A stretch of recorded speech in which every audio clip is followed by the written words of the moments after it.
Iniciando nosso segundo podcast Passos de Misericórdia, e hoje o nosso tema é fundamental para a questão da família. O nosso tema tópico, eu diria assim, a essência da vocação do matrimônio, porque entender esse tema é compreender também o chamado de Deus para a família. Então, nosso tema hoje é ter ou não ter filhos, o que a igreja ensina sobre a paternidade responsável. E aí estou eu aqui e a minha esposa Débora, né? Acho que nada melhor do que para falar desse tema do que o casal, né? E eu queria começar, nós vamos usar bastante a encíclica do Papa Paulo VI, a Humanae Vitae, que é uma encíclica de 1968, porque o Papa escreveu justamente sobre isso numa época em que o mundo passava por grandes transformações e o pessoal começou a querer que a igreja mudasse alguma coisa, atualizasse a sua doutrina com relação ao matrimônio. E pressionaram bastante o Papa para que isso acontecesse, mas, graças a Deus, o Papa é muito fiel, né, à doutrina da igreja. Ele escreveu essa encíclica Humanae Vitae para esclarecer esses pontos. E eu queria começar no número 8 da encíclica, porque o número 8 fala uma coisa importante para a gente compreender essa questão da paternidade responsável. Eu vou ler aqui e a gente vai matando um papo. A verdadeira natureza do matrimônio, ela tem que ser considerada na sua fonte. Qual é a fonte? Deus é amor. Então, o matrimônio é uma instituição do Criador. É uma doação recíproca e nos chama a colaborar com Deus na geração e na educação de novas vidas. O matrimônio também é um sinal da união de Cristo com a igreja. Então, Débora, o que é importante hoje para os casais entenderem na nossa realidade atual sobre a essência do matrimônio? Aquilo que faz as pessoas acolherem a informação sobre os filhos. Antes de tudo, falei, né? Tem gente aqui, viu, gente? O presencial, né, gente? Então, boa noite para vocês, né? Sejam bem-vindos. Obrigada que aos meninos que estão nos ajudando, né, a gravar, fazer essas informações chegarem aí até vocês. É muito bom poder partilhar, né, esses temas, porque é a realidade que a gente vive aqui no dia a dia e um chamado. Então, quem é chamado ao matrimônio vive toda essa realidade, todo essa oportunidade de responder a Deus aquilo que Ele nos chamou a viver dentro do matrimônio. Então, antes mesmo de responder sua pergunta, amor, eu queria até relembrar que o nosso podcast, né, da anterior falava sobre A salvação. o seu fim último, Exato. né? E quando a gente lembra da nossa salvação, do nosso fim último, a gente olha para nós e nós pensamos em quê? Por que Deus nos criou? Por que Deus nos chamou à vida? Né? Então, a vida como um dom de Deus é a primeira coisa que a gente precisa reconhecer. Porque senão a gente perde realmente o sentido. A gente nos perde dentro de nós mesmos, né? Dentro da nossa existência. E aí a gente vê tantas coisas no mundo hoje que responde essa realidade, né? Pessoas às vezes sem sentido, às vezes sem alegria, às vezes não conseguem, diante das situações do sofrimento, conseguem viver uma vida, né, bem. Ainda que sejam, né, claro, a gente tem sofrimentos. Então, a primeira coisa que eu queria colocar, né, e ressaltar é a vida como um dom de Deus, né? Primeira coisa, por que eu existo? Porque nós temos a graça de Deus poder ter sonhado na nossa vida. Então, antes mesmo de nós sermos gerados lá dentro da nossa mãe, né? Deus já sonhava com a nossa vida. Então, eu acho que o princípio que eu acho que vale a pena a gente meditar é sobre isso. De onde eu vim? Eu vim do coração amoroso de Deus. Eu vim da vontade de Deus. E não me interessa como que você foi gerada, a forma, não me interessa. Por quê?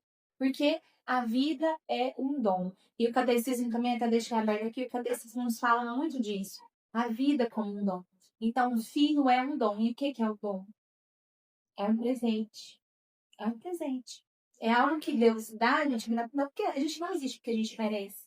A gente existe porque Deus nos ama e sonha com a nossa vida e mais, Ele nos deu uma missão. Então, já aí, a gente já começa a perceber o quanto é profundo esse chamado. Primeiro da existência e agora, chegando no matrimônio, esse chamado de poder estar com Deus, responder a Deus e com seu esposo, você trazer ao mundo novas vidas, participar com ele da criação, porque Deus podia fazer brotar a gente de pedras, né? Ele é Deus, mas ele escolheu uma forma, ele sonhou uma forma, e olha como isso é belo, olha como isso é maravilhoso. Ele quis depender de uma pessoa, de duas pessoas, de um homem, de uma mulher, para fazer gerar novas vidas. Gente, isso aqui dá um podcast inteirinho. Você começou com essa questão do dom, mas é interessante, porque é justamente o que o Papa Paulo vocês colocam nesse número 8 da Humanidade. A fonte do matrimônio brota de onde? Do amor de Deus. Do amor de Deus. Certo. Uhum. E o amor tem algumas características. Dentre elas, a fecundidade. Então ele deixa claro, inclusive já no número 9, ele vai falar das características do amor matrimonial. Que é o seguinte, é um amor humano, óbvio, né? Ele é total, ele é fiel, exclusivo, e ele é fecundo. Então quando a gente olha para o amor de Deus, e aí você fala assim, né? É o sentido da nossa existência, por que nós estamos aqui, por que nós existimos, a gente entende isso. O amor de Deus, quem ama, quer difundir esse amor, né? Quer que os outros recebam. Desejam partilhar. Exato. Né? E aí, porque Deus quis partilhar, então ele nos cria. Só que a forma de criação humana é bem específica, é diferente do mundo angélico, que Deus criou todos os anjos de uma vez só, como vai ensinar a teologia.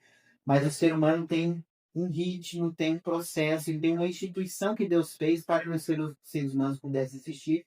Essa instituição se chama casamento, né, que Jesus elegou ao sacramento do matrimônio. Então, só quero ressaltar o quanto é interessante isso. Porque Deus é amor, ele quis partilhar, e porque ele quis partilhar, ele nos criou. E a partir disso, ele nos chama a corresponder a esse amor. E eu acho bonito porque quando a gente vai estudar a parte biológica, né, essa parte biológica da gente vê que a união do espermatozoide ali com o óvulo, quando aí eles se juntam, se unem, né, existe um grande clarão, inclusive, né, a ciência mostra, e a gente tem fé, né, nós sabemos que Deus ali imprime, né, ele sopra ali a vida e ele tem uma alma eterna. E não me interessa, eu acho que é até importante a gente falar, porque às vezes a gente passa por esse mundo de forma muito rápida, né? Às vezes a mulher se perde no neném, às vezes no início, né? Mas ali há uma vida, né? Deus imprimiu, colocou, soprou ali naquele ventre uma vida e que vai ser eterna. Então, a beleza, né? E a forma com que Deus escolheu, ela dá uma dignidade tão interessante, tão profunda, e que muitas vezes é banalizado, né? Às vezes quando a gente olha, por exemplo, para o mundo, o aborto. Porque às vezes tá muito pequenininho, né? O bebezinho tá lá bem pequenininho, tudo bem, é um ato de células, vamos abortar. E não vê, né? Vê com os olhos. E a gente sabe que aquela sementinha, as duas sementes se uniram, que ele aos poucos vai crescendo, vai tornar o ser humano completo. E hoje eu fiz parte desse processo, já tive pequenininha e hoje estou aqui. Então é só uma questão de tempo. Então olha como é bonito. E quando a gente olha esse chamado, né, que a gente fala dessa questão do matrimônio, hoje a gente não foi criado para isso, né, amor? Exato. A gente não foi educado para a gente entender isso com profundidade. A gente foi deixando levar a vida, né? Então o namoro é uma coisa natural. Aí esses casais namoram, e aí de repente alguém se engravidou, e aí tá tudo certo. Tá ligado no piloto automático. Por quê? Porque é algo natural. Mas a igreja vem nos ensinar algo profundo e que a gente precisa levar essas informações para os casais de namorados, né? Para os noivos. Por quê? Quando eu e o Bruno casou, a gente tinha uma sede muito grande de conhecimento. E quando a gente foi fazer o curso de noivo, a gente acabou se deparando com muitas coisas que a gente não entendia. E quando fomos estudar, eu falei, meu Deus, por que não é nos falado isso? E às vezes quando a gente vai falar dessas coisas, você fala, nossa, por que não é nos falado nisso? Mas está aqui, gente, ó, nesse livrinho amarelo, né, que é o Catecismo da Igreja. E o que que a gente pode deixar enfatizar no coração de cada um? As coisas mais profundas e mais ricas, a gente nunca vai encontrar na prateleira do supermercado. Vocês vão ter que Que cavar, pesquisar. que pesquisar, que se aprofundar, que ir pelas próprias pernas. Então, assim, não vai chegar pra gente coisas muito profundas fáceis, mas o seu desejo de profundidade vai te fazer levar essa riqueza. Então, busque, né? Sejam curiosos, o porquê eles questionem, porque a igreja tem a resposta para cada questionamento que a gente tem, e a igreja é mãe, e ela nos acolhe, e ela nos ensina. E quando a gente vai percebendo, a gente fala, meu Deus, que coisa mais linda. E eu acho É que o ensinamento da igreja que a gente tem que trazer hoje para quem está, né, ouvir, quem está aqui tá vendo, e está nos vendo depois aí no canal do YouTube, é lembrar que o matrimônio tem duas finalidades. Aí é que a gente começa a entender a vocação que Deus colocou, o chamado que Deus colocou dentro do matrimônio. Para depois nós entendermos a questão dos filhos. Então, o matrimônio ele tem uma parte que é a união, é o unitivo que a gente fala, e a segunda parte que é a procreante. A gente sempre primeiro fala, é um costume, pelo menos nosso aqui, de falar primeiro da parte unitiva, porque na nossa percepção, as pessoas, se você chega com uma informação do tipo família numerosa, assim, sem nada antes, prévio, as pessoas têm uma dificuldade de compreender. Porque é difícil mesmo, é uma realidade difícil para nós, né? Mas quando você entende que esse Deus que é amor, ele colocou em nós o chamado para amar, e o matrimônio é um modo de amar, e um modo de imitar o amor de Cristo pela igreja, então a gente compreende o seguinte, que quando o homem e a mulher se unem em matrimônio, eles são chamados a viver e imitar esse amor de Cristo pela igreja. Então eles são chamados, né, a viver esse amor de doação, de entrega, de fidelidade, de reciprocidade. E essa característica do amor matrimonial é uma característica de união máxima, união grande, união profunda, né? De amor esponsal, porque o amor esponsal pede isso, pede essa unidade. Então, essa é a primeira finalidade que a gente quer ressaltar aqui hoje, por quê? Porque ela é no sinal do amor de Cristo pela gente. E depois disso, aí a gente vai entender como esse amor é fecundo. Não é E isso? dentro dessa parte da união, muita gente às vezes tem um tabu de falar, né? Essa parte afetiva da sexualidade, né? Porque para nascer neném, gente, tem que ter intimidade conjugal, né? Então o neném não vai brotar do nada. Então a consumação do matrimônio é a parte afetiva e a parte sexual. Por isso que a união sexual, o bem dos cônjuges, eles estarem bem, eles estarem unidos, é algo tão importante. E às vezes, dentro mesmo, né, da nossa igreja, às vezes até entre amigos, existe aquela vergonha de falar, e às vezes entre as famílias, né, até entre o homem e a mulher, às vezes existem muitas dificuldades. Por quê? Essa parte da sexualidade, e a gente sabe, né, principalmente quando a gente vai falar em encontro de noivos, as pessoas têm muita dúvida, têm muito medo, né, de falar o que que pode, o que que não pode. Todas essas coisas dentro da sexualidade são vividas com muito medo, né? E aí acaba os casais tendo dificuldade de se aproximarem, de viver às vezes uma sexualidade prazerosa, né? De viver algo ali profundo, porque a relação sexual, ela é algo que Deus criou.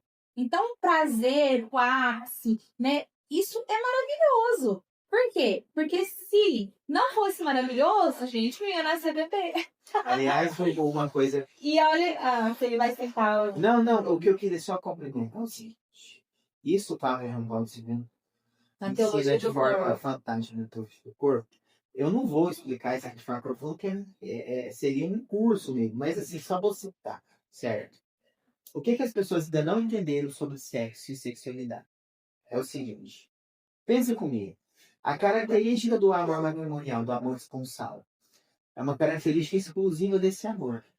É um amor que pede para grudar. A gente sempre fala isso. Tá? Dá o quê? Para grudar. Grudar. Para pregar. né? Maturidade. É um amor que Verdade. tem que estar junto, né? Olha, você tem que dormir na mesma cama do seu esposo, da sua esposa, você tem que estar junto, morar na mesma casa.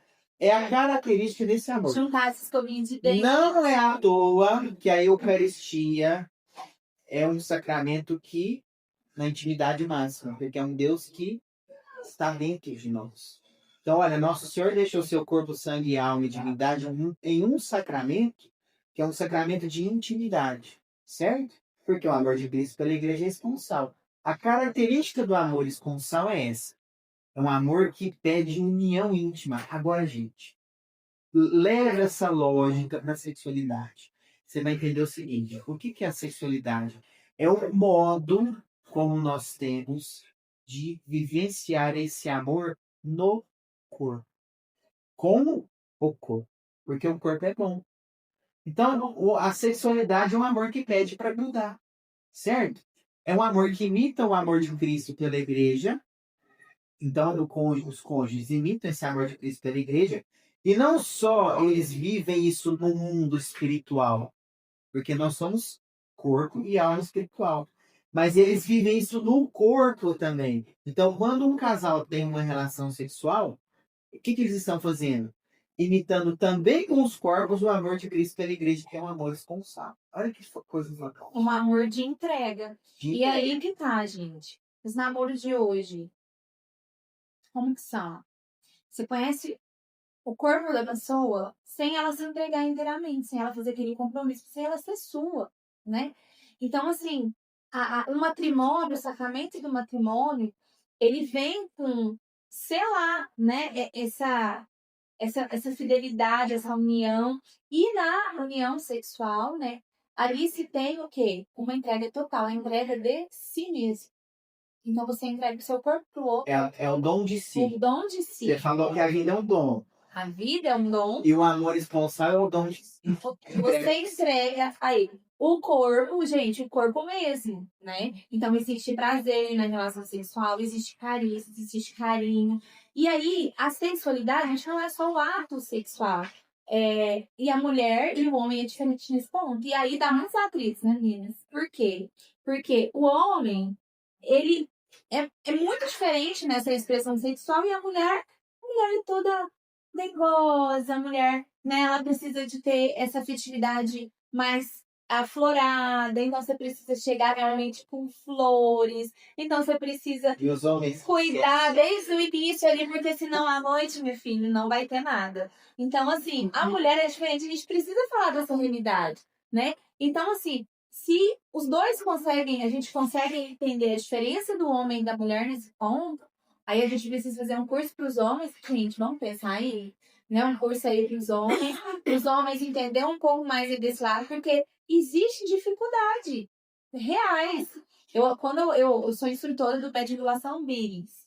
Quando eu atendia os casais, com médico natural, que a igreja indica, inclusive, para quem quer reconhecer a fertilidade, ou precisa engravidar, ou os passar a gestação. E quando eu atendia casais, a gente ia conversar com eles, a gente percebia a grande dificuldade que eles tinham de dialogar, de falar dessas coisas, porque às vezes tinha coisas no ato conjugal, às vezes um gostava, o outro ficava meio assim, e não conversavam sobre isso, porque tinham medo, né? Então, por que eu tô trazendo essa tona um pouco, né, mais profundo? Porque essa parte afetiva, essa parte sexual, gente, ela vai, durante o dia, lá cuidando dos filhos no dia a dia, ela vai falar. Porque se você não estiver bem com seu esposo, você vai ficar bravo com seus filhos. Você não vai conseguir resolver tudo que você consegue resolver. Mas se você tem uma noite de amor, se você for bem cuidado, se você me deu bem, se vocês estão em harmonia, conjugal, e agora estou falando dessa parte, por quê? Porque ela vai refletir na vida toda. Então é importante. Você sabe uma coisa que você está falando aí agora? É o seguinte. Muitas vezes, na nossa visão de conversão, a gente tendeu a uma visão espiritualizada, né? Certo? Então, uma visão muito espiritualizada vê a sexualidade como algo ruim e feio. Só que esse algo ruim e feio, essa visão, essa forma errada de ver, vem de onde? Da cultura, desde criança a gente está aprendendo que a sexualidade é um homem se aproveitando de uma mulher se aproveitando de um outro homem. Isso é feio. certo? Então, de uma forma assim, não consciente, a gente vai associando sexualidade coisa feia, porque acho que só tudo que a gente ouve falar de sexualidade é alguém tentando se aproveitar de outro alguém, certo? Também tem E aí, novelas, as né? novelas, Aquelas enfim. coisas, né? E a gente construiu essa ideia e essa imagem, certo? Então a gente foi para um extremo. Qual é o outro extremo? Foco no sexo, foco no corpo. Corpo perfeito, o corpo tem que estar totalmente perfeito, o sexo tem que ser vivido de todas as formas possíveis para potencializar o prazer, e aí você tem esses dois extremos. E o que que é a paternidade? O que que é, né, a sexualidade no plano de Deus? É o dom de si.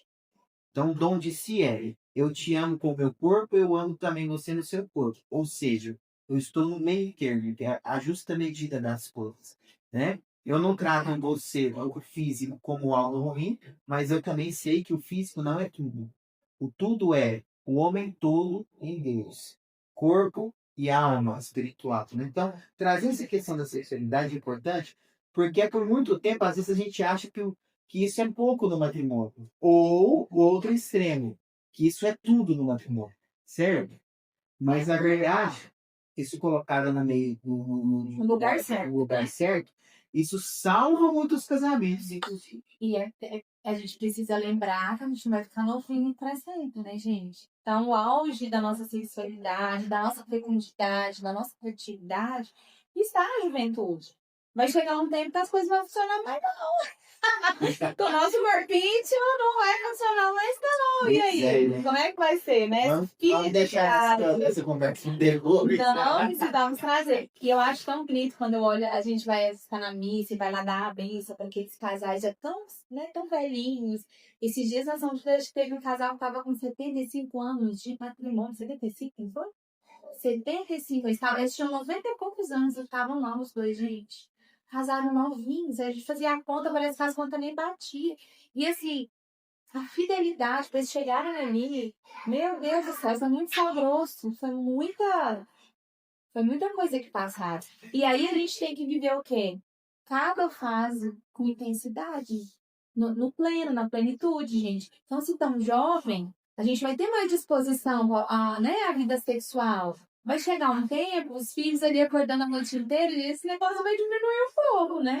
Depois vai crescer, de repente volta o negócio, né? Mas aí vai passar. Então, viver, né? Porque essa parte é muito bonita. Então, quando a gente vê que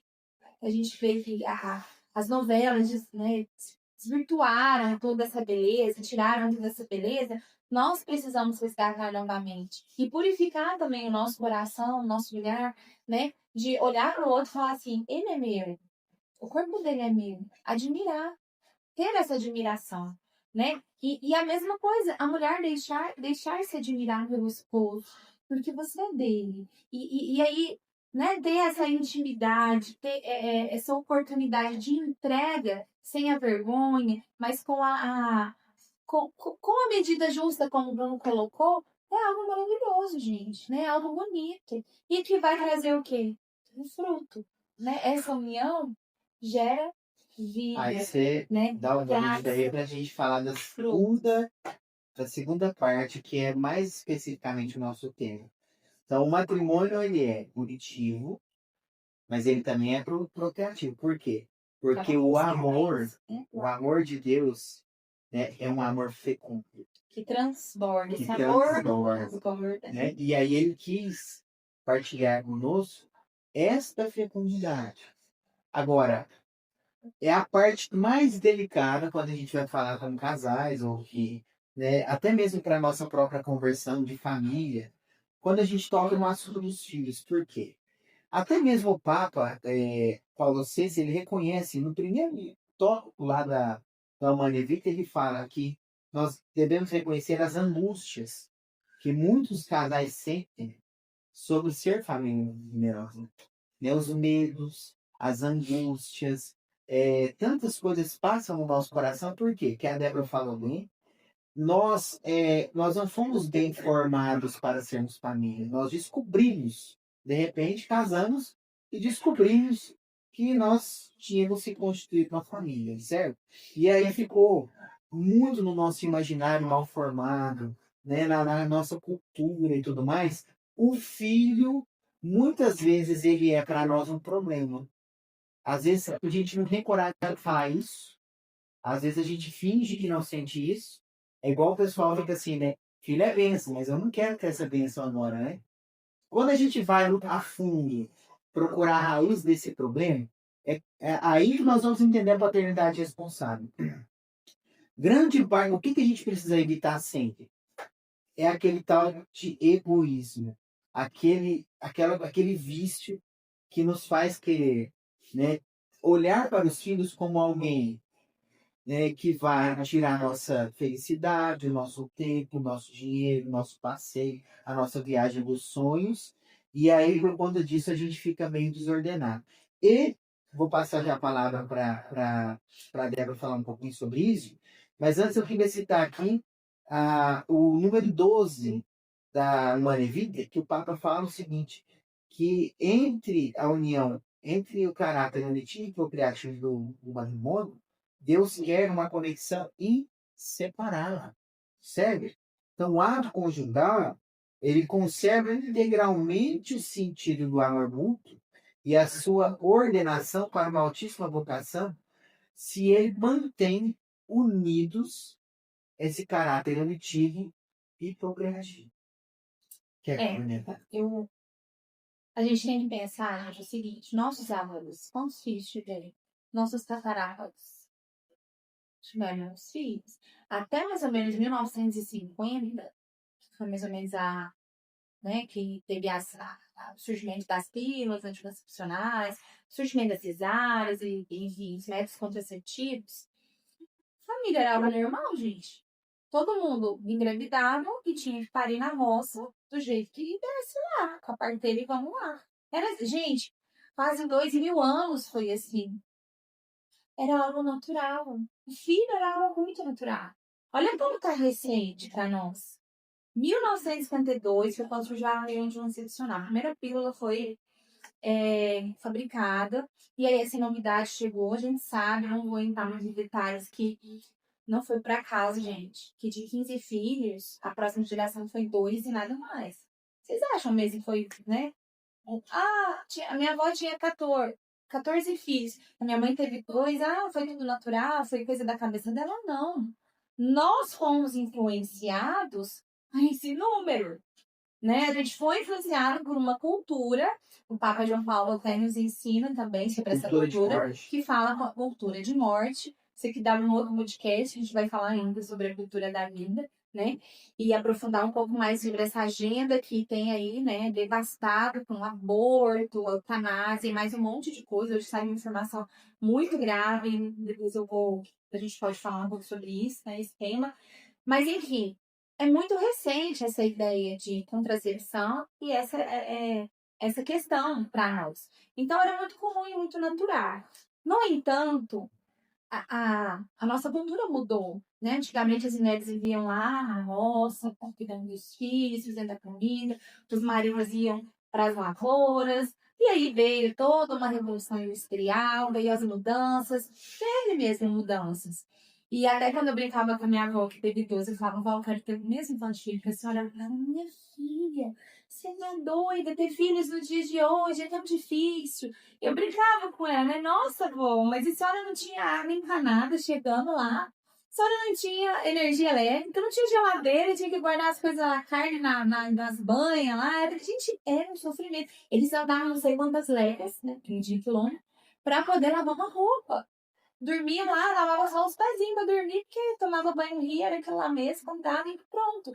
Então, é mais difícil hoje? Não, não é mais difícil, gente. Hoje a gente tem comida na geladeira, a gente tem fralda descartável, a gente tem energia elétrica, a gente tem tudo quanto é coisa para facilitar a nossa vida. Então, nesse termo, não é mais difícil. Mas o que é mais difícil? Né? Quais são os nossos medos, as angústias, né? Atualmente, a gente tem outros medos que não eram de antigamente. A gente tem medo, né? Dos caminhos que os filhos vai escolher por conta de droga, por conta, né, de tantas coisas ruins do mundo. E muita gente fala, nossa, como vocês colocam hoje filho no mundo de hoje, com tanta coisa ruim. Eu falo, querida, quantas guerras já teve? Quantas pessoas já morreram? coisa ruim sempre vai ter, porque o pecado original está impregnado em nós, né? Então a gente vai ter tendência ao ruim. Mas então, qual que é a nossa desculpa? Qual que é o nosso medo realmente? Aí a gente se esbarra, né, nessas mudanças culturais e como a gente foi formado. Porque hoje, quando a gente olha, e a gente não foi treinado para isso, gente. Um bebê chorando o tempo todo, e precisando de mamar, e precisando disso, de batendo no banheiro, meu Deus do céu, não dá pra. Nossa, não dá pra comer uma comida quente. É isso mesmo. Essa é a realidade mãe. Né? E quando vocês mudam. E o que que a nossa cultura hoje quer, gente? Viajar, dinheiro, passear, vida boa. E aí a gente olha pra nossa realidade, não é essa que a gente faz? Surto. E Fica doido. lembrando, porque aí, isso é uma coisa, por exemplo, que as pessoas ficam meio. Não é que gente, viajar é uma coisa boa, tá? Viajar é uma coisa Olha aqui. boa. Tô doidinho. Passear é uma coisa boa. E não é pecado viajar, não, ok? Ah, Não tem tem tanto nada de lugar errado. bonito, né? Quer dizer, dependendo do que você for fazer, é pecado, mas né, nós estamos falando de pessoas Não, normais exato, espetacular. Os que lugares estão que eu conheço. passeando de forma normal. Olha, viajar não é pecado, passear não é pecado, pelo contrário, tem que ter lazer e tudo mais. O que nós estamos querendo dizer aqui? Foco. É que houve um foco excessivo no bem-estar. E no prazer. Ponto. E no prazer. Ponto. Esse foco excessivo no bem-estar e no prazer faz com que tudo aquilo que gere para nós algum tipo de dificuldade seja um pavor. Em cônjuge entrega, Exato.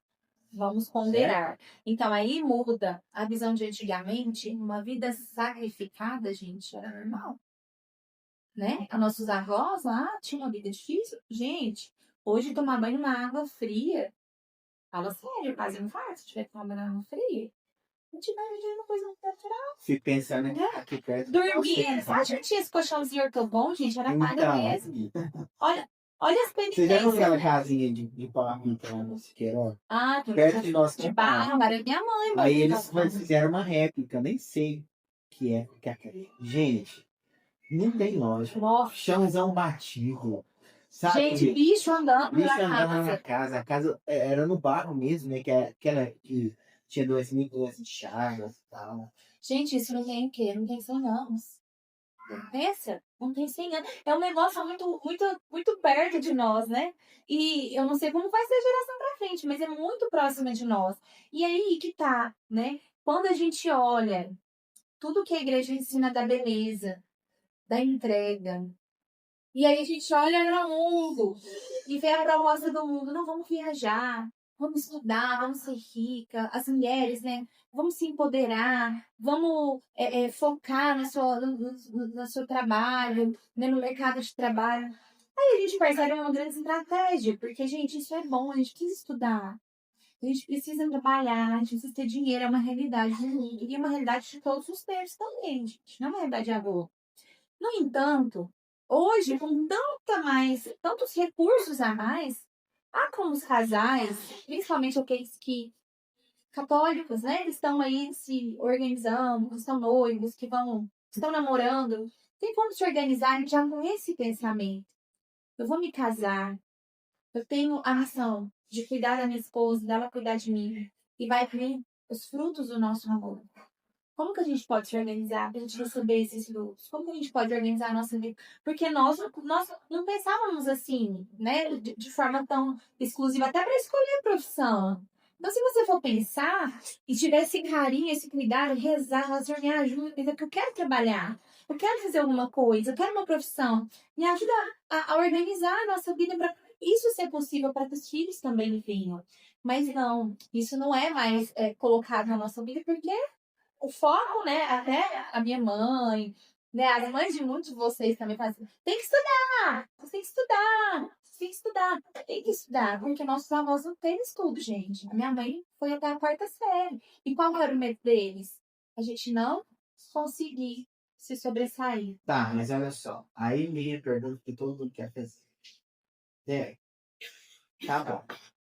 Tudo isso que vocês falaram, uma coisa muito bonita, falar da dignidade do amor humano, mas tem que ter muito filho, é obrigatório, é assim mesmo.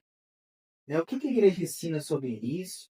Porque a sensação que a gente tem é Pergunta lá, mas vocês estão dispostos a receber os filhos que Deus vos mandar? Ele fala assim, mas a sensação que dá é que Gente, Deus quer mandar uns 20, né? Então, mas olha, e aí? Como que fica essa questão de paternidade responsável? então, é tão interessante que no casamento, você citou, né? Eu até esqueci. São 2 vezes que a gente fala, né? A gente responde. Qual que é a primeira? Você recebe fulano, Sim, né? a promessa. A promessa ali, de cuidar na saúde, na doença, e você tá lá, você tá nem prestando atenção. Essa é a promessa da união. Da união. Sabe? Ai, Você vai ficar com ele pra sempre. na saúde, na doença, até que a morte, né? Ou enquanto vocês estiverem em vida, agora estão mudando um pouquinho, né, você viu?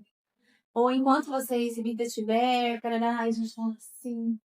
Aí a segunda parte. E aí, vocês aceitam receber todos os filhos que Deus quiser lhe mandar e educá-los, né, na fé da igreja, e parará, parará. Sim. Aí que tá, gente. São dois sim, né? Dois Ou seja, sim. um para união, percebe? E um para procriação. E aí que tá. Olha o perigo. Muitas noivas já estão lá no altar com chip no braço ou um DIU no seu útero. Gente, eu não tô julgando, eu só tô explicando, falando que por não saber de toda essa realidade, porque é uma coisa tão natural, elas não medidam sobre isso, não chegam essas informações. Então, nós estamos trazendo aqui, porque ela tá falando sim, mas já colocou-se uma barreira e uma condição. Aí a gente toma o lugar de Deus, a gente fala sim, toma o lugar de Deus, fala, opa, mas agora não, eu não casei agora, de viajar, blá, blá, blá. Aí que tá. Precisamos entender que quando Deus nos chamou ao matrimônio, a consequência do matrimônio, da união, é os filhos. E é simples assim. Ah, mas eu não posso ter filho agora, então espera para casar. Espera um pouquinho, organiza melhorar a vida, né? Então ele tá lá, seu pai vai ter mais tempo, vai estudar, não sei o quê. Mas então não é dentro de casar. O que a Débora está tentando dizer é o seguinte: nós temos que entender de forma muito clara para que existe essa coisa chamada matrimônio. Para que existe? Por que Deus fez isso? A essência, a natureza do matrimônio é unir-se, santificar-se, amar-se, imitar a amor de Cristo e da igreja e gerar as novas pessoas que Deus quer que existam desde todos os tempos.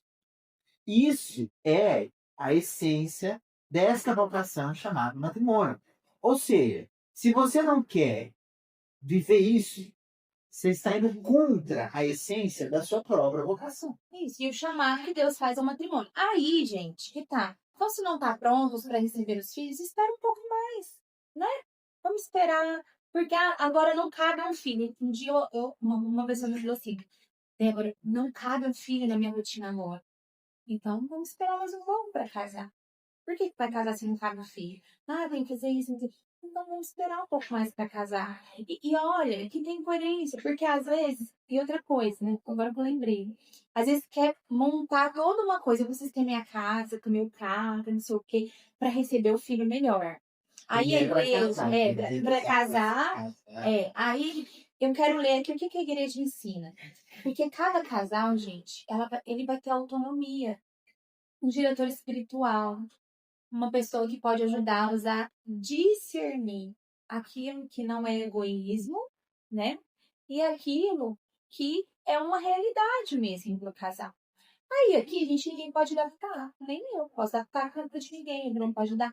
É o casal. Se o casal tá ali, casaram, às vezes o filho nem veio, às vezes estão vivendo uma infertilidade. E quantos casais estão sofrendo pela infertilidade? A gente tem a Missa pela Vida aqui no dia 28, na São Judas. E quantos casais que Débora reza pra eu conseguir uma gravidez, estão casados 5 anos, né? E às vezes as pessoas têm pré-julgamento, às vezes fala de uma forma que fere aquele casal. Então a gente tem que ter esse carinho também, esse cuidado, para poder ajudar esses casais, né? A encontrar uma solução ali lícita também, porque existem modos, né, ilícitos também para se conseguir uma gestação. Isso aqui também é uma informação muito delicada, né, que a gente precisa muitas das vezes explicar de uma forma mais detalhada, mais profunda, porque os métodos de inseminação, ele vai totalmente contra, né, a vida humana. É contra, eu digo até antes da namorar casada, porque vai contra a vida humana. Para um bebê nascer, vários morrem. A mulher se submete a procedimentos muito, muito, muito invasivos e sós, e a gente vê um sofrimento ali imenso. E o controle, aquele querer controlar a vida humana. Então, assim, é muito delicado esse tema mesmo. E dentro da paternidade responsável, eu quero ler uma parte da doutrina da igreja, né, o catecismo, na parte 2367, que fala dessa beleza, mas para você rezar no seu coração e trazer essa responsabilidade para você, para o seu esposo, para vocês rezarem, porque aqui, gente, o matrimônio é o casar. Deus, né? Santíssima Trindade ali presente. Então, quando dois batizados se unem, ali tem um matrimônio. E é eles que sabem a dificuldade que passa, a dificuldade financeira, se a mulher está bem psicologicamente ou não. Porque existem motivos graves, né? E quem que vai saber qual motivo grave que é? O casal. O casal que vai saber. Não é não é a sogra, não é o sogro, não é o tio, é o casal. E ali, quando o casal, gente, tem essa humildade, essa vontade de fazer a vontade de Deus, espaçar uma gestação não vai ser um problema. Porque hoje nós temos dois extremos também. Às vezes as pessoas olham assim, não, nós vamos casar com muitos filhos. E já começa aquela visão assim que o matrimônio católico é aquele matrimônio certo, e tem que ter um filho atrás do outro e para. E aí, gente, a gente já começa. Para virar lojinha, né? Tem que tomar Exatamente. Então, cada família é uma célula.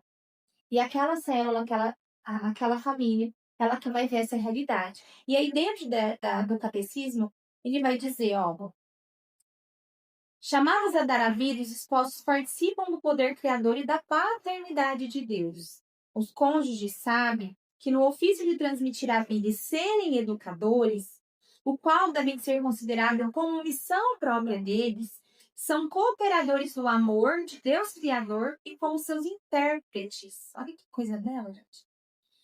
Por isso desempenharão seu mundos com responsabilidade cristã e humana. E aí, quando a gente fala paternidade responsável, não é criar um atrás do outro, é responsável.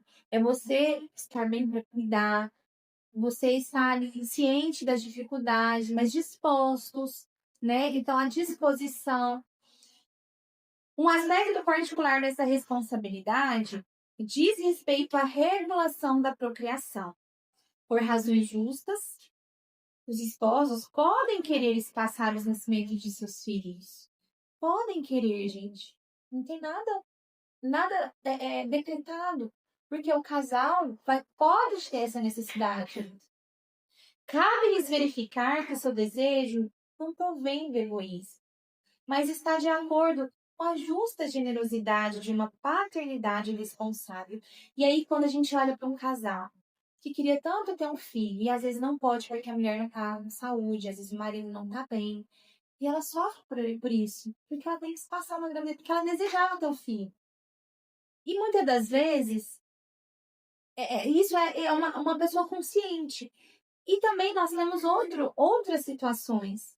Uma mãe que às vezes está passando por depressão. Uma mãe, um pai que às vezes está desempregado, que ele está passando falta das coisas. Então, o filho ali, naquele momento, talvez seria de fato algo que, né, poderia ser um motivo? Poderia. Aí, cada casal vai decidir. Então, aqui a igreja, que não seja do egoísmo. Que não seja do egoísmo. Eu vou só terminar de ler. Além disso, regularão seu comportamento segundo os critérios objetivos da moral. Só para finalizar. Por que a moral? Aí aqui ele vai até citar sobre a questão da forma, né, de conseguir os filhos, às vezes, da questão da forma de espaçar, né? Aqui vai ficar uma coisa maior, mas eu vou só terminar isso aqui. Salvaguardando esses dois aspectos essenciais, punitivo e procriador, o ato conjugal conserva integralmente o sentido de um amor mútuo e verdadeiro e sua ordenação para a altíssima vocação do homem para a paternidade. A continência periódica, os métodos de regulação de natalidade baseados na autoobservação e no recurso aos períodos infecundos estão de acordo com os critérios objetivos da moralidade. É porque esses métodos respeitam o corpo dos esposos, animam a ternura entre eles e favorecem a educação de uma liberdade autêntica.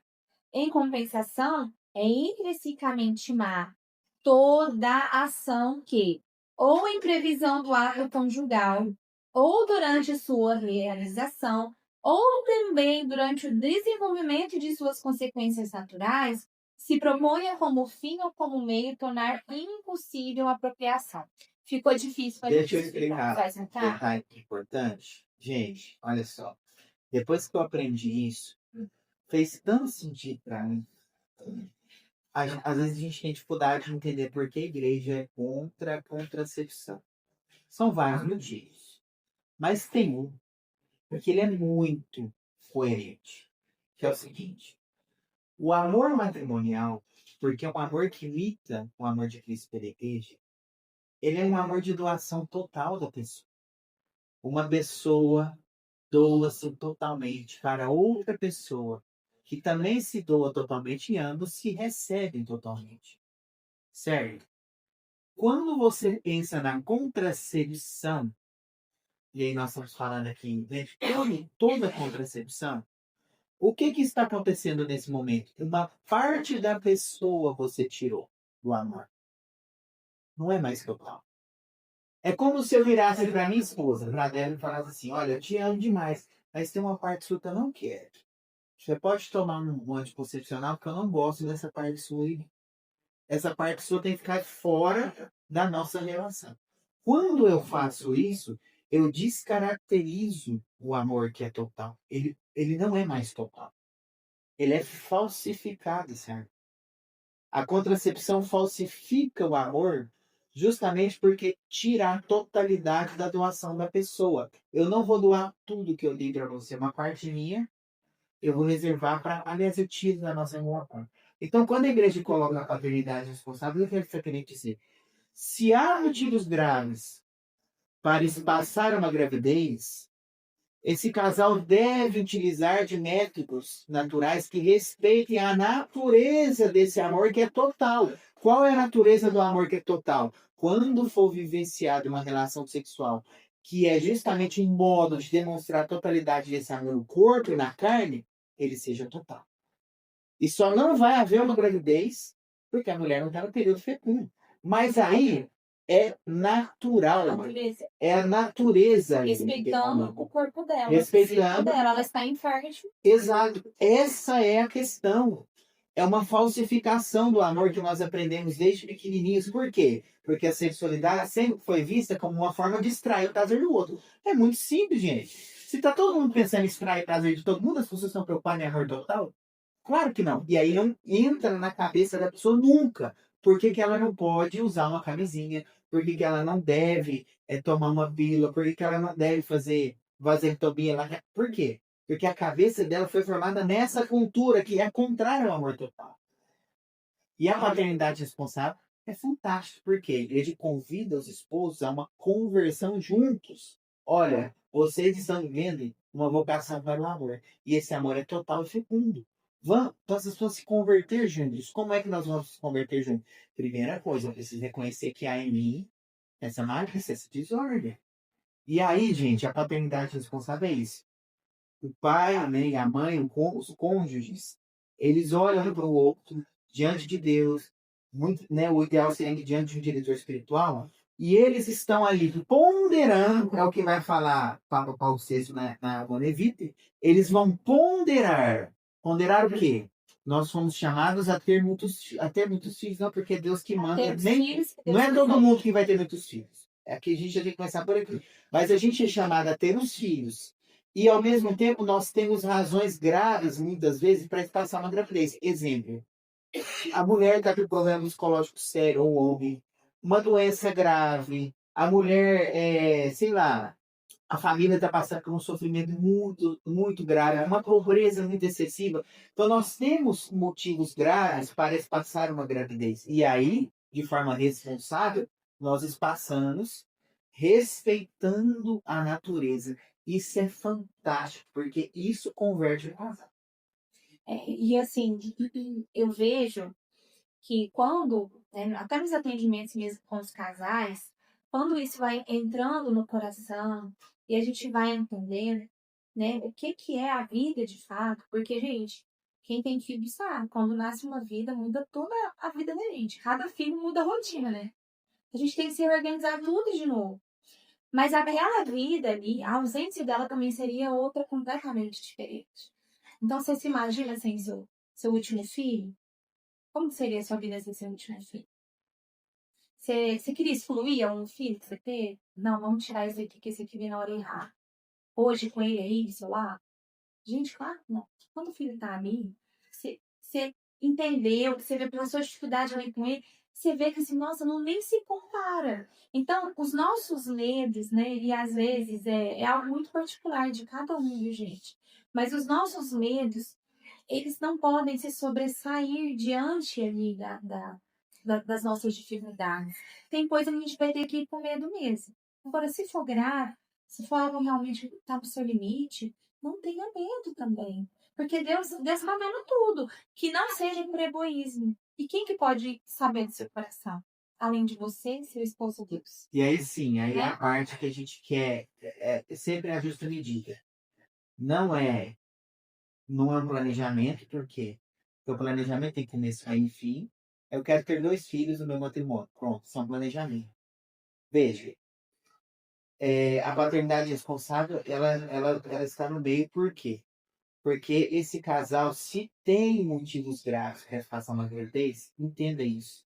A igreja está dizendo para você, é lícito, você pode passar uma gravidez. Se você tem motivos graves. O Papa Paulo VI ainda vai dizer, inclusive por tempo indeterminado.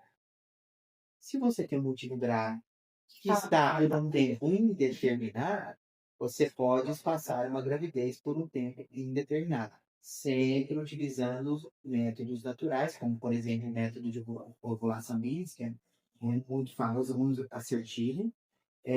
Nós não temos tempo para falar nesse podcast de hoje, mas vocês vão acompanhar no nosso canal, vocês vão ver uns podcasts que vão vir para falar de temas parecidos, né? E complementando. Mas a paternidade responsável é isso, só para resumir. Eu queria resumir aqui para não ficar, para a gente entender bem. Nessa missão, né, o nosso tempo aqui já se esgotou. Nessa missão de receber os filhos que Deus mandou, nós temos uma responsabilidade. Qual é a responsabilidade? Nunca deixar o egoísmo falar mais. Essa é a responsabilidade. Ou seja, tem que prevalecer o amor. E, se nós temos motivos graves para espaçar uma gravidez, é lícito, desde que nós usemos os métodos naturais que respeitam a naturalidade do ato, do matrimônio, do corpo que Deus criou para manifestar o amor de Cristo. E aí, a gente precisa entender que a abertura à vida, ela não está no número de filhos. Né? Às vezes as pessoas olham, às vezes, né, a nossa fotinha com 8 filhos. Não está E só, né? vezes não, não está só nisso. Ah, mas eu posso não ser aberta mesmo com 8 filhos. Eu posso decidir De repente a gente pode se fechar a e se vida, fechar, né? Então, assim, gente, a abertura à vida é diária. É um chamado diário. Diariamente. É uma Diário. vocação É um diária. sim diário. Então, é muito pouco você ficar presa a números. Então, a gente não é números. A paternidade responsável não é simplesmente decidir o número de filhos que a gente vai ter. Né? É muito mais que isso. É viver ali diante de Deus a missão de acolher, de desejar de fato, de coração, acolher, de gerar, de cuidar, de educar. Gente, a educação é algo assim, né? Difícil. É muito difícil educar uma criança. E é outra coisa que a gente não foi educado para isso. Quanto a gente tem que estudar, quanto a gente tem sabe, ir cavar, achar a necessidade da educação. Por quê? Porque a gente educa do jeito que a gente foi educado. E aí, como que faz para eu aprender outros caminhos? Tem que ver novas realidades, eu tenho que buscar nos livros, eu tenho que ver ali, né, com uma amiga que às vezes tem mais experiência, porque é difícil. Gente, educar uma criança, meu Deus, é a maior arte, né, que Deus poderia nos dar, por quê? Porque é um ser humano que a gente tem que lapidar. Olha que missão mais bonita, mais bela, mais séria, né? Então, de fato, o medo da gente receber os filhos é um medo muito natural, porque um filho dá trabalho, um filho nos pesa. Não só no dinheiro, gente, que as pessoas pensam financeiramente, né, amor? Gente, eu nunca esqueci, eu preciso contar.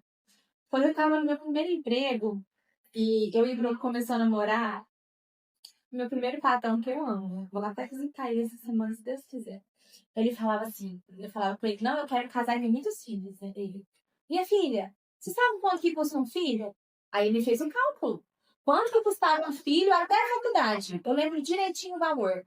398 mil reais. Na época. Na época, né? Ah, 2006. Segundo o cálculo dele. Segundo né? o cálculo dele, até a faculdade. Não, só de escola até a faculdade. Que ia ficar. Eu virei e disse, assim, nossa, eu tô ferrado, então, coitado. Se cada um, vamos fazer Nós somos ricos, mas somos pobres também. O dinheiro é muito, mas o dinheiro tá. Não, e aí fez o cálculo. E aí eu falei assim, nossa, e agora? Como é que eu vou fazer, né? Brinquei com ele. E eu falei, gente, eu não tô preocupada se ele vai estudar em escola particular ou pública, enfim. O que eu realmente ficava preocupada era se eu ia conseguir educá-los, né? Educá-los na fé, como manda a igreja, se eu vou dar testemunho, porque eu posso partilhar uma coisa com vocês, gente. O que eu acho mais difícil, ó, mãe de 8 calando, gente. O que eu acho mais difícil nessa parte de abertura à vida e de filhos é a gente ter virtude suficiente para educá-los. Eu vou falar, eu queria ser santa para mim conseguir dar aquele testemunho. E isso me emociona. Por quê? Porque muitas vezes a gente se depara com as nossas limitações. A gente quer dar o nosso melhor para aquela criança, para aquele pequeno. A gente olha e vê aquele ser tão vulnerável, tão esperando tanto amor. E às vezes a gente dá o quê? A nossa paciência. E às vezes o nosso pior. Né? Então, assim, a mãe, gente. Reza pelas mães. Pelo amor de Deus, reza pelas mães. Porque, por mais que difícil seja, e isso também para aliviar as nossas consciências, né? Por mais que difícil seja a educação dos nossos filhos, por mais que a gente não tenha virtude suficiente, a gente conta com a graça de Deus e que eles vão encontrar esse caminho, né? De alguma forma. Porque se dependesse só da nossa virtude, a gente não teria nenhum, né? Exato. Porque a gente olha pra nossa miséria e a gente pensa assim, meu Deus, eu não mereço essa criança.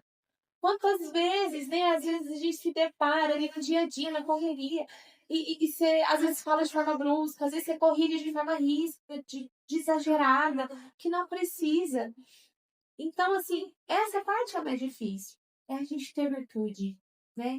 E a gente precisa muito pedir a graça de Deus, buscar as virtudes, para que a gente consiga dar o nosso melhor. Não só para os filhos, mas para as pessoas do nosso esposo, né? Para as pessoas que estão do nosso lado.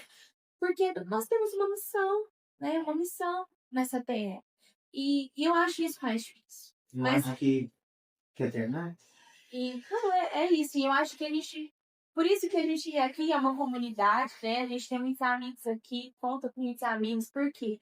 Porque, gente, o feio não é a nossa miséria, o nosso pecado. Não é isso que é feio. O feio é a nossa arrogância, o nosso egoísmo, a nossa falta de humildade de reconhecer que a gente é ruim mesmo. Que a gente peca. Nossa, eu tenho 8 filhos, mas tem hora que eu pego uma chinela e banco pra acertar um menino. Tem hora que é assim na casa. Ah, não sei. Por quê? Porque a minha miséria, ele gritando.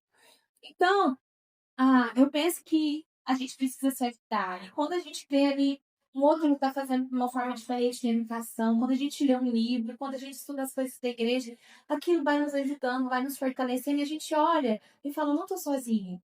Tá todo mundo no mesmo barco, gente. Tá todo mundo ali, ó, remando e pelejando contra a maré, porque é o mundo de fato. A gente tá aí, o mundo fica assim, né, nos arrastando. E sozinho a gente não consegue. Então a gente precisa de amigos que nos ajudem, a gente precisa de pessoas cercadas à nossa volta, que têm o mesmo objetivo de educação, que vai trazer bons livros, que vai trazer boas músicas, que vai, né, nos ajudar na educação dessas crianças. Porque coisa ruim o mundo já vai nos trazer de graça, sem cobrar R$ 1, né? Assim, ó, vai ver em tudo quanto é coisa, em tudo quanto é lugar que você vai, tem coisa que não precisa, que tá educando os nossos filhos pra falta de virtude. Mas pra virtude é difícil achar. Então, por isso, os amigos é muito importante, aquelas famílias de fé é importante, os amigos que nos ajudam. E a caminhada junto, porque a gente vai errar também, né? A gente não vai acertar. Não é porque a gente tá tentando aqui, ou porque as pessoas, né? Às vezes é a quantidade, a gente erra tantas vezes, mas o mais bonito e o que a gente tem que ter no nosso coração, não vou desistir. Tô errando esse caminho, agora eu vou consertar e vamos pra esse. A gente não pode desistir. É isso que a gente precisa fazer, continuar firmes na caminhada. Porque os nossos filhos merecem o melhor, nós merecemos o melhor, não podemos contentar com as migalhas do mundo, né? Como só com os pecados, só com esses prazeres. Deus tem tanto mais para nós. E aí, essa semana, o Tomás falou assim: Ô mãe, lá no céu a gente vai ficar só andando nas nuvens? Aí eu perguntei, né? O que vai fazer lá no céu, né? Tipo assim, é outras palavras querendo dizer, mãe, ele lá fazendo na rua mesmo. E, mãe, lá no céu a gente vai. Aí eu fui pegar o carro. Fui pegar o carro que tinha que pegar. Lá esperando. Ele, mãe, lá no céu a gente só vai ficar andando nas nuvens, né? O que a gente vai fazer de bom lá no céu? Aí eu falei assim, não, filho. O céu não é ficar andando nas nuvens. O céu é um lugar que a gente imagina que é igual ao céu, mas não é um lugar igual ao céu. O céu vai ser a nossa casa. Então Deus vai preparar a nossa casa. O que tem na nossa casa, né? Fui conversando com ele. E aí eu fiquei pensando no céu, né? Gente, como que vai ser lá no céu? Porque a gente tá toda nessa busca, nessa caminhada, tá aqui falando de Deus, né? Tem os nossos projetos, tem as nossas lutas diárias. Mas qual que é o nosso fim? Qual que é o que é essa luta diária pra quê? Pra gente um dia estar no céu, né? Pra um dia a gente ter uma recompensa, gente. Qual que é a nossa recompensa, né? Então, assim, a recompensa aqui no mundo, a gente já tem muitas coisas, beleza, né? A gente consegue ver uma viagem, a gente consegue comer uma comida gostosa, falar assim, nossa, que comida gostosa. A gente consegue contemplar na matéria um prazer e uma beleza. Mas quando a gente pensa no céu, parece que fica difícil de mensurar, porque é algo tão maior que é o que eu tento explicar para os meninos. Sabe, às vezes a gente não tem como mensurar algo tão bom, que aí a gente pensa, vai ser chato, mas como que vai ser lá no céu, né? A gente tem que pensar o que é o melhor nessa terra. Você não queria que acabasse. E aí você pensa assim, o céu é muito melhor que isso. Por quê? Porque lá a gente vai querer que não acaba mesmo. E não vai acabar, né? Porque vai ser eterno. E essa é a nossa luta. É isso que a gente Eu acho tá que a falando. mensagem final que a gente deixa é isso, né? É uma conversão diária mesmo, com foco e a meta na nossa salvação, na salvação dos filhos, uma foco e meta na santidade, no amor a Deus e aprender a amar. Então, essa mensagem final é uma luta diária, gente. Não desanima, é uma luta diária.